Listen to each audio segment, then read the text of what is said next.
विद्यार्थियों, आज हम करेंगे कक्षा 7 का अध्याय 3 बिंदु से परे एक दृष्टि। इस अध्याय के अंदर हम जो दशमलव है, बिंदु जो है उसको समझेंगे। तो सबसे पहले हमारा है 3.1 छोटी इकाइयों की आवश्यकता। छोटी इकाइयाँ कौन सी होती है? जैसे कि मिलीमीटर हमारी एक छोटी इकाई होती है, तो उसके बारे में पहले हम यहाँ पे समझेंगे। यहाँ पर एक छोटी सी कहानी दे रखी है कि सोनू और उसकी माँ, यहाँ पे देखो आपको पिक्चर में नज़र आ रहे हैं, ये क्या कर रहे हैं कि सोमू का जो एक खिलौना टूट गया है, तो जो उसकी माँ है उसको जोड़ने की कोशिश कर रही है, लेकिन उसके हाथ में जो पेच है वो इस खिलौने में फिट नहीं हो रहा। क्यों? क्योंकि इसका जो माप है वो सही नहीं है। तो फिर वो दूसरा पेच लेके आती है और वो इस खिलौने में फिट हो जाता है।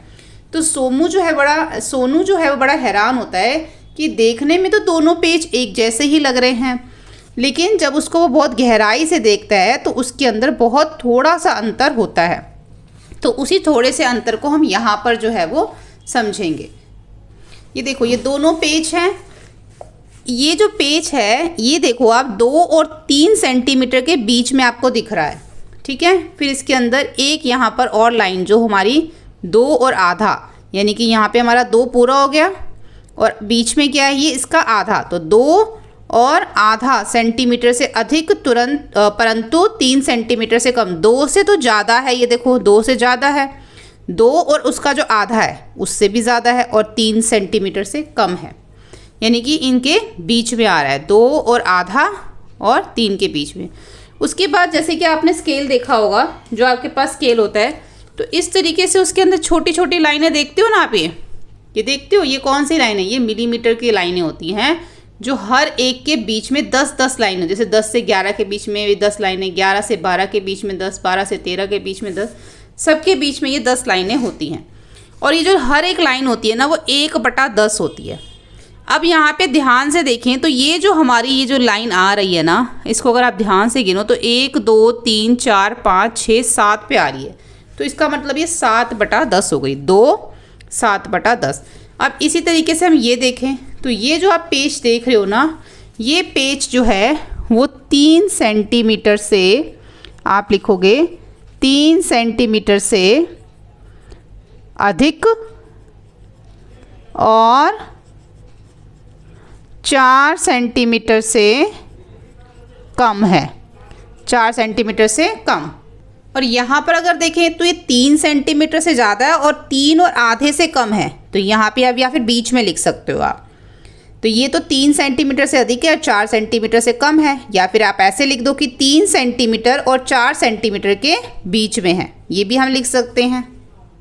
तो मैंने इसको 3 और 4 सेंटीमीटर के बीच में लिख दिया। यहाँ पर हम लिख देते हैं कि ये 3 सेंटीमीटर से क्या है, 3 से तो देखो अधिक है, 3 सेंटीमीटर से अधिक, परंतु अब देखो 3 का जो आधा है ना उससे कम है।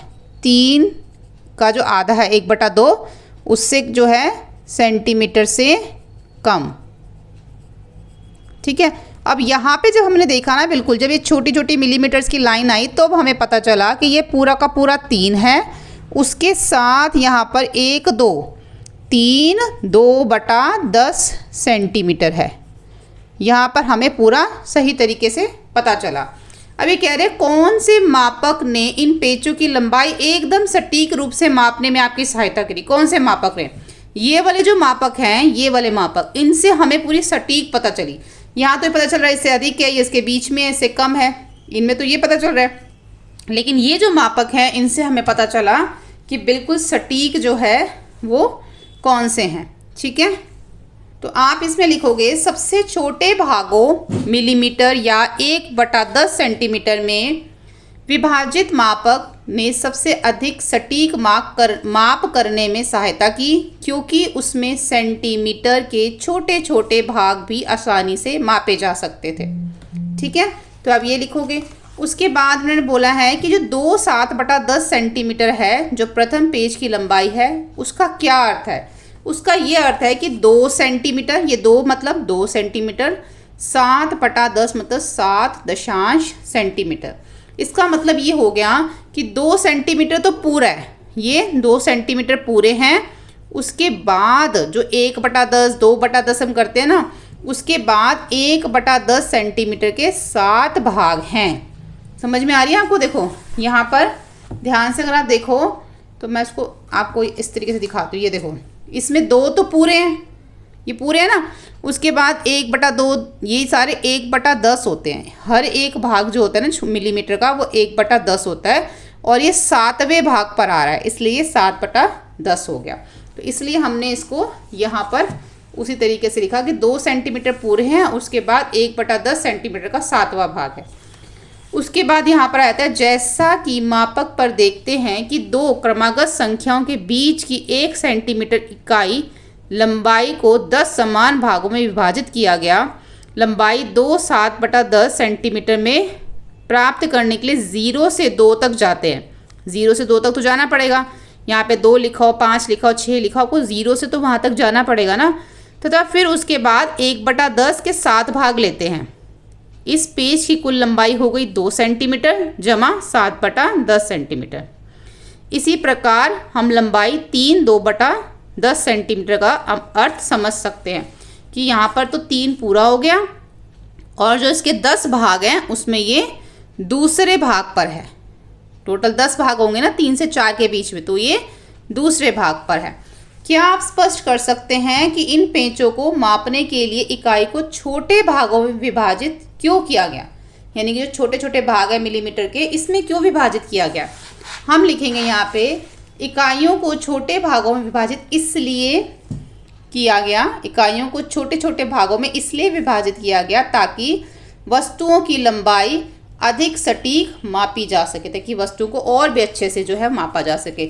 अब आपको क्या करना है, पेन, शार्पनर, अपनी पसंद की कोई भी वस्तु लेनी है और उसकी आपको जो है उसको मापना है और माप कर आप उसके आगे लिख देना।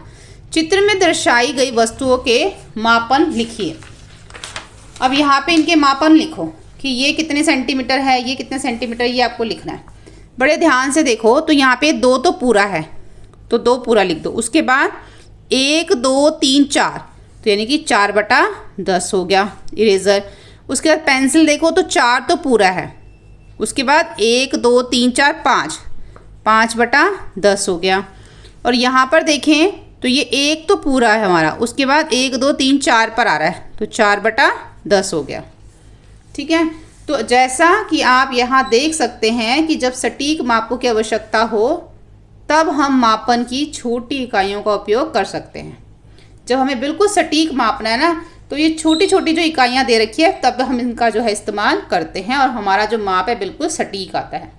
तो आज की वीडियो में हम पेज नंबर 48 यहाँ तक करेंगे। अगली वीडियो में हम इसको इसी पेज से स्टार्ट करेंगे। लिंक आपको जो डिस्क्रिप्शन बॉक्स में भी दे रखा है और चैनल की प्लेलिस्ट में भी जाके आप देख सकते हैं। Thank you.